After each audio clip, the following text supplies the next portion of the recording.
Outside the gates of Lanka, Ravana's first engagement was with Sugriv,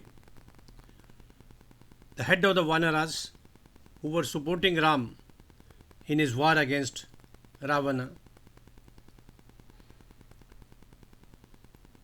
His arrow injured Sugriv grievously, and the Vanara king shrieked in pain before fainting. Vanaras ran for succor to Ram, who decided to move against his arch enemy in person. However, Lakshmana offered to go and kill the Rakshasa Raj. Ram told him, Lakshman, go by all means, but fight to be victorious. Ravana is not a mean warrior. Welcome to the Rajendra Tandon videos. We continue with the narration of the war being fought outside the gates of Lanka, where Sita sits in captivity in Ashok Vatika. As Lakshman proceeded to fight Ravana, writes Valmiki, he noticed the strength of his enemy's arms. He was using his bow and arrow with devastating speed and killing the Vanaras in hundreds at one go.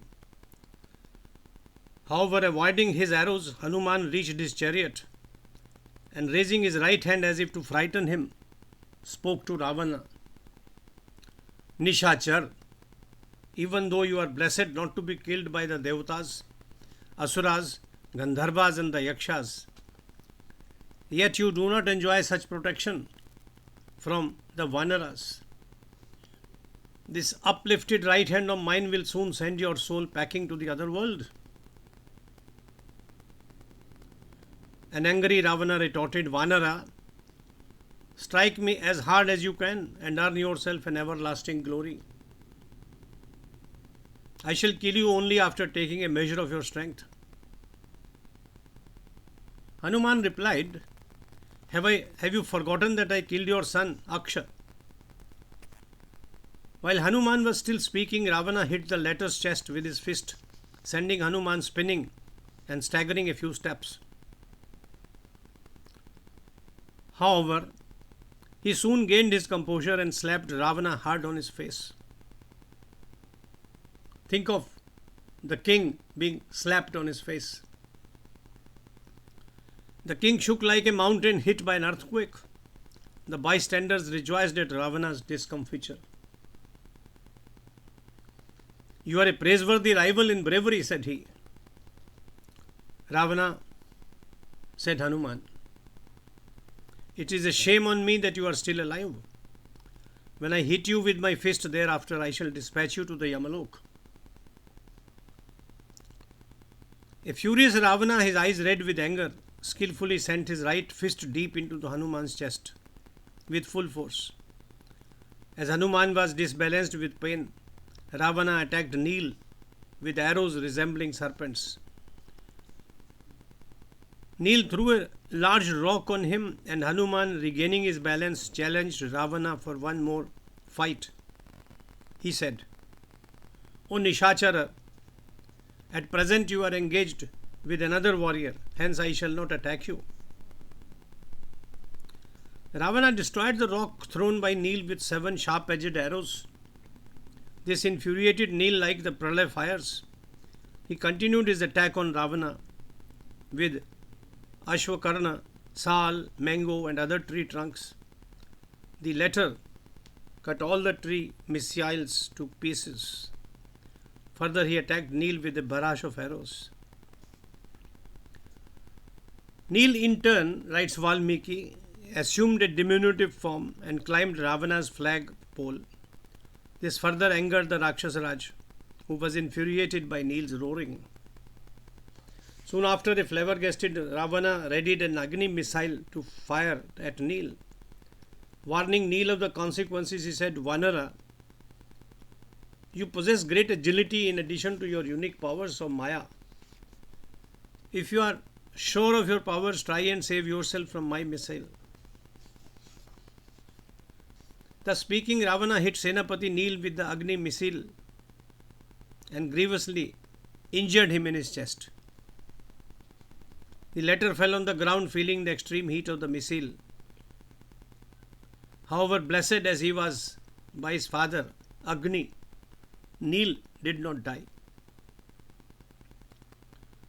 Looking at the unconscious Neel, Ravan, riding his thundering chariot, bypassing the Vanara forces, attacked Lakshmana. He stood like a flame of fire and pulled at his bowstring repeatedly, creating a frightening echo. Addressing Ravana, Lakshman said, Nishacharendra, I am here. You need not waste your energy fighting the Vanaras. Pulling at his bowstring, he produced a fearful echo. Hearing him, Ravana approached the prince and angrily rebuking him said, Raghava, it is my good fortune that you stand facing me on the battlefield. Your challenging me will surely lead to your end. My arrows will dispatch you to the Yamalok in no time. Ravana's words did not surprise Lakshmana. He said, Rajan, those truly powerful do not waste time in pompous speech. You are the leader of the evil forces, and here I stand facing you with my bow and arrows. Let's begin the fight. An engaged Ravana released 7 arrows with pretty fins in Lakshmana's direction. However, the Raghava cut them to pieces with arrows that had sharp tips and golden fins. This attack and counter-attack continued for some time. Both the warriors using the choicest of their weapons. While Ravana's arrows had tips shaped like serpents, Lakshmana used arrows with crescent and lance-like tips. Ravana hit Lakshmana forehead with an arrow given to him by Brahma, which generated heat like the pralaya fires. Lakshmana was shaken to the core and his hold over his bow loosened. However, regaining composure, he sliced the bow being used by Ravana.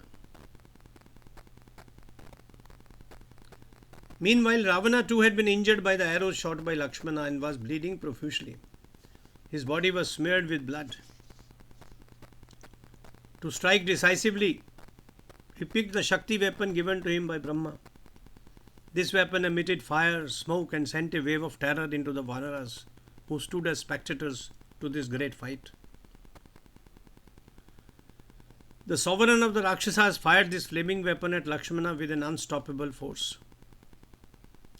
The prince tried to thwart Ravana's weapon, but to no avail. The Brahma Shakti pierced his vast chest in no time.